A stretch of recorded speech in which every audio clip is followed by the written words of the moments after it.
Welcome back to another segment of Behind the Scenes of the Waltons. Today, I have a special guest, Rachel Longaker, who played Aimee Godsey. If you're enjoying these, please do hit like and subscribe. Rachel, thank you so much for agreeing to come and talk to me and all of our wonderful viewers who are so loyal to the show then and now, still 50 years later. So nice to have you here. It's so great to be here. I was so excited when you wrote and reached out. So I'm so happy to be here. And I've watched a few of the episodes, which I think are great. Love them. Thank you. Tell us about the process of being cast as Aimee. Well, I actually was up for another role. And I think I'd been called back at least twice. And I was so excited because I'd done a couple of commercials, and I think I might have done some small role in some television show. But to have an interview and then to be called back for the Waltons, I was just beyond excited because, of course, I watched the show. I watched the show with my family every Thursday night. So I didn't get the role, and I was so disappointed. And it turns out, I would say a month or two later, I'm not sure, I got a call for another role, for the Aimee Godsey role. And I didn't know it was a recurring role. And I remember being really excited, and I was called back once, I was called back twice. And then I think on the third call back, what I remember the best is being with Earl on the golf cart and being on the lot and getting in the golf cart with him. And I don't know if he was driving, but getting in the golf cart with him. And I was like, so excited. And we went obviously to somebody's bungalow.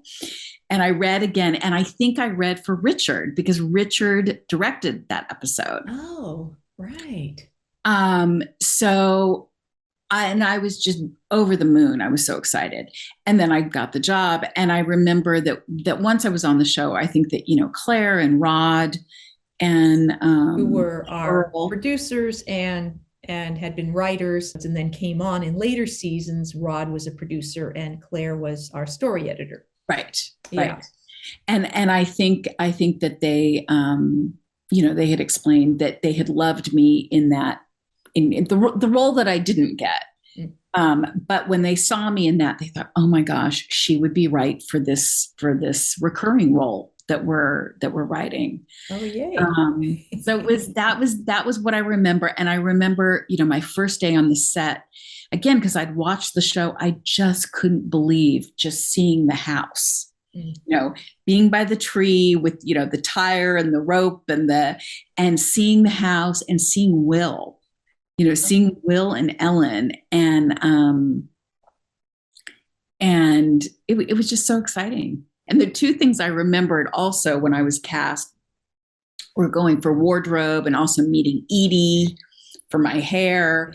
And Edie just saying, your hair is so fine. Like, what can we do with your hair? They didn't know what to do. And I remember, this is a thing I remember about Earl. It wasn't really a meeting, but they were kind of trying to figure out my wardrobe, what my hair, because I was this new character. And Earl, which had never happened, Earl said to me, may I touch your hair? Because they were trying to, and I was, and as a kid actor, you were so used to people just handling you, like, go here, stand there, move here. How about if her hair is in pigtails and this, you were just used to just like, yeah, a mannequin. A mannequin, exactly. And I remember Earl just leaned out, may I touch your hair? And I was like, yes, and so when I saw the episode, I saw that Edie had come up with this idea of these two little ribbons on the side, with my hair pulled up. So many of your scenes over the seasons were with Cammie, of course, because, Aimee and Elizabeth were besties. So how was it with Cammie? Well, again, I had watched her as a little girl. And again, because everyone, you, Mary, Eric, Cammie, Will, Michael, Ralph, everyone, not only was it your physical presence, but it was also your voices. Mm-hmm. Like, I knew your voices. I knew like you were, and then to just be in a room with you and, be working together or working on a scene. And then of course, cutting up and cracking up and seeing also the real person in there. I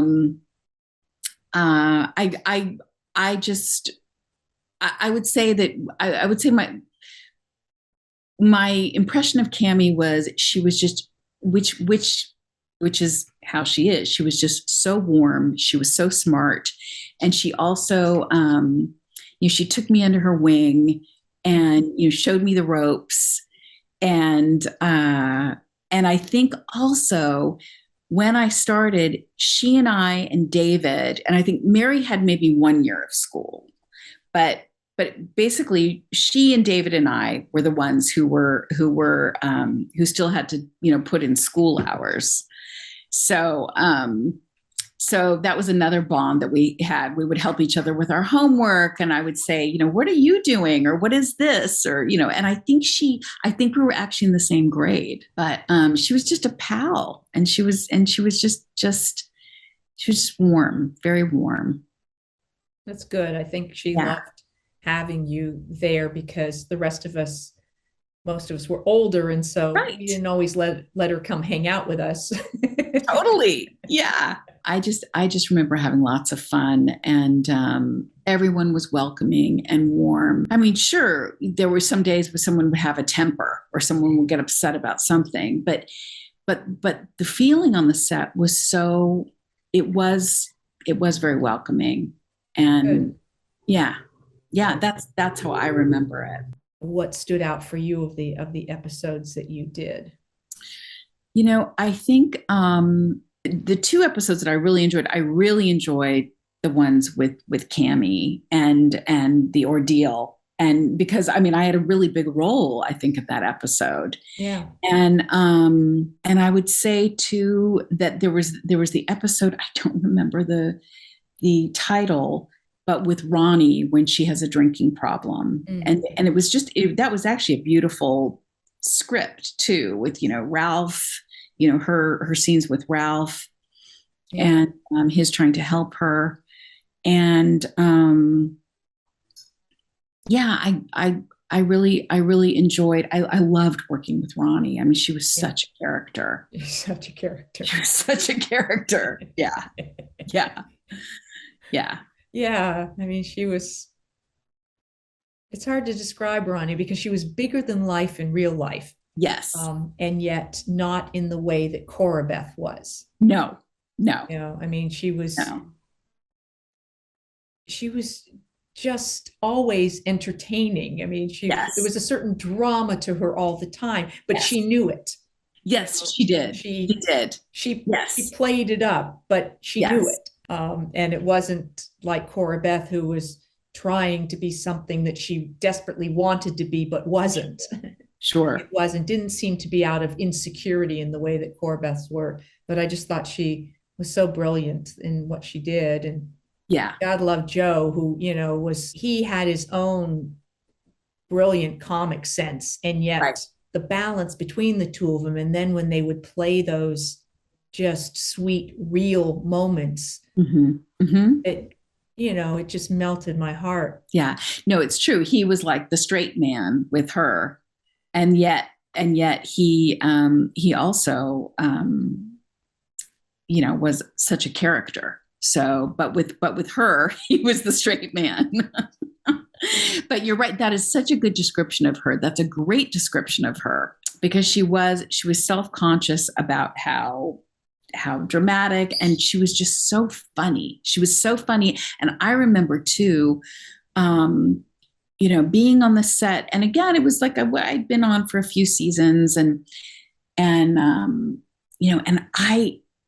I think I forget what was going on, but often, people would swear on the set or whatever. And so something happened and I thought I was just being so funny and so whatever. And, I swore something and Ronnie was just like, don't swear. She says, it's not cute and it's not funny. And she said it to me again with that Ronnie Claire kind of flair. But it was also, she was kind of leveling with me. Again, I was of an age to kind of understand. I was probably about 14, 15. She was like, it's not funny and it's not cute, or word to the wise. Yeah. She was great. Great. How did it seem to you both on screen and off screen in terms of working with them and thinking of them as parents? That's such a good question. That's such a good question. I mean, again, as a child actor, like the great thing is you haven't had many acting lessons, but you've got all this imagination and you just know instinctively how to use your imagination. And so I would just kind of drop in to coming into this family, this couple, and being a part of their family. And primarily I remember it in terms of Ronnie Claire because of what our relationship, probably like mothers and daughters do, had more, probably was closer and also had more static to it. I think the way I would just, I don't want to say play those scenes, but I would think of her as my mom and as someone I loved and yet who came with all this big personality that had to be navigated. I did think about how lucky we were that we were working with people, the kind of directors, the kind of writers, and then Earl guiding it, who really set so much of the tone. But working with, Will and Michael and Richard and Ralph and all of that and Ronnie and Joe. I mean, I would just take my cue. It's almost like that would set I would just kind of cue into what they were doing, and just absorb that. So smart. Yeah. Yeah. Well, and when you're a kid, that's all you know how to do, right? But that's kind of all you know how to do. Aren't successful because they are busy trying to be cute. Totally. Or playing an idea of something. Sure. Or, not really, they're all about, oh, well, I need to do this, as opposed to what you were doing, which was, so smart. And, if I'm going to say right or wrong, the right way to do it, of paying attention to what's going on around you, right, and letting that influence the choices that you make and how you respond to what's happening, and how you then, continue the scene and contribute to it and add to it without trying to steal it and without trying to disappear in it, Right. So life since the Waltons. Yes. What would you like to share with everybody about, since the Waltons? Sure. Your life? I went to college. We moved to Baltimore when I was about 12. That's one thing that's kind of, I remember this kind of had to be sorted out because we moved to Baltimore when I was 12. We would come back, my mom and I would come back in the summer so that I could stay on the show. And I would film however many episodes. And sometimes I would come back during the school year. But moving back east, obviously had a big impact. And then I went to college and I stayed back east. And very briefly, I was acting and auditioning. I had done a little bit when I was in college. I think I did a couple of episodes of a couple of shows. But it really, it wasn't easy anymore. People were like, oh, the Waltons, that's so nice. And then, but there, obviously, because I'd been away, there was this gap. So I kind of knew that my acting, a lot of it sprang from, I was so comfortable as a kid. I was comfortable being in front of the camera. And I just knew that in terms of like an adult career, that it wasn't it wasn't going to develop. I worked for a while in the film industry, behind the scenes. And then I just didn't want to be in the business anymore. I felt like I had done it since I was like a little kid, and I decided to get a library degree. I went back to school. And that was a great decision, and a really good, kind of a good way to tap into the different parts of me. So I love it. So that's what I've been doing. Oh, wonderful. Yeah. That's good. I'm so happy. Well, it's been brief, but it's been lovely. Well, thank you so much. Thank you so much for reaching out. It was so powerful, really, to kind of realize that I had been part of this amazing show and have these relationships with you all. Well, thank you so much. Thanks, Judy. I want to thank Rachel for joining me for this segment of Behind the Scenes of the Waltons.